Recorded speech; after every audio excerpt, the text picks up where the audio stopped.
1998's Disturbing Behavior is coming to Blu-ray from Scream Factory, and some people may have already got it because if you pre-order, you get it 2 weeks before it comes out. I have the actual review copy here, as you can tell by the big hole there in the UPC code.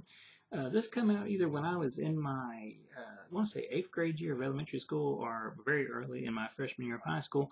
I remember it for two things because it had that Flagpole Sitta song that everybody liked at the time, and then it also had Katie Holmes, who everybody was in love with at the time, thanks to Dawson's Creek. This, as you can see, kind of followed the whole format of putting very overly good-looking people on the cover of the teen horror film and just trying to make them look brooding, if that's the word you want to use. Basically, early on, this guy right here who plays like the nerd in town, he witnesses some pretty bad stuff going on with one of the town jocks and his girlfriend. And it's really bad what he sees, but it kind of sets the groundwork for later on. And you know, he doesn't really say nothing, which is kind of odd, but he kind of keeps it to himself till things get weirder later on. This guy moves to town, which is the same dude that played Cyclops in X-Men. So every time I see him, I just think, well, that's Cyclops. But he's there, and his sister's Catherine Isabel. She's nice to have her there, but she doesn't really do much. So, you know, she's there anyway, but she doesn't do much. So basically, he's there, and you have these groups at the high school, but the main group and the group in question, which is kind of odd, is the Blue Ribbons. I believe is what they call them.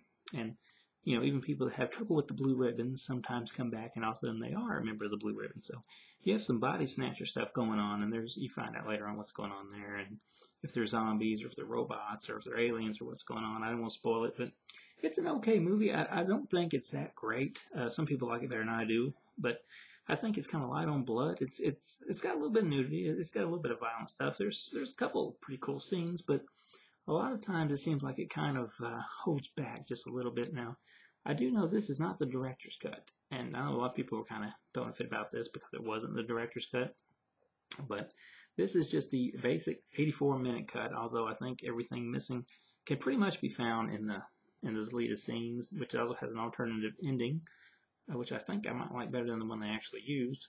And then we've got the audio commentary with director David Nutter. But like I said, it's okay. I remember, you know, a lot about it because Katie Holmes was in it. I remember a lot of people talking about it, I should say. I hadn't seen it till now.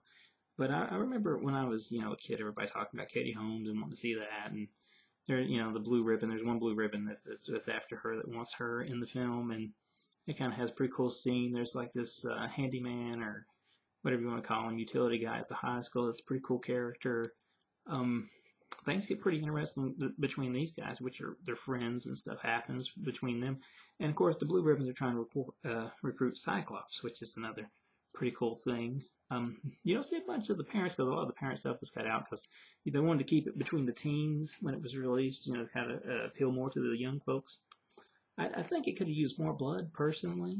When we do get blood, but short time we do get it, it's pretty cool because there's one scene with a girl and she smashes her head on a mirror. I'm sure if you've seen it, you know what I mean. More stuff like that would have made it a whole lot better than it ends up being. Not that it's an awful movie. I think it still is a pretty average film, but nothing I'd go out of my way to see.